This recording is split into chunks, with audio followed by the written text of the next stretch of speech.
Eto pong mga DDS, lalo na po yung kasama doon sa sinampahan nga ng kaso ni Senator Riza Ontiveros, below the belt na naman ang kanilang banat sa itsura ni Senator Riza Ontiveros nung siya po ay dumulog sa NBI.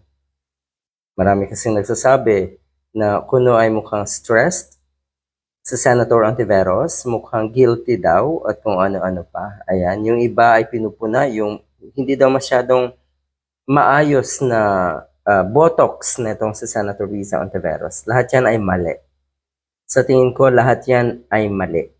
Ang layo ng narating ng imahinasyon netong mga ulupong ni Digong. Wala na kasi silang makitang iba pa na pwedeng ibanat nila kay Senator Riza Ontiveros. At sa tingin ko, may kaakibat na takot yung kanilang mga pagkukomento ngayon tungkol nga sa itsura ni Senator Riza Ontiveros na mukhang stressed at mukhang guilty nga daw.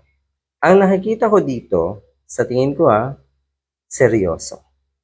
Sa tingin ko, hindi ito patitinag. Sa tingin ko, etong pagpalag niya na ito ay may kasamang pagtitimpi. 'Di ba? Makikita mo rin na hindi lang ngayon ito Itong aksyon na ito ni Senator Riza Ontiveros ay nagsimula pa. Yung rason ng ginagawa niya ngayon sa tingin ko ay mula pa noon. Ngayon lang siya sigurado na puno ng todo.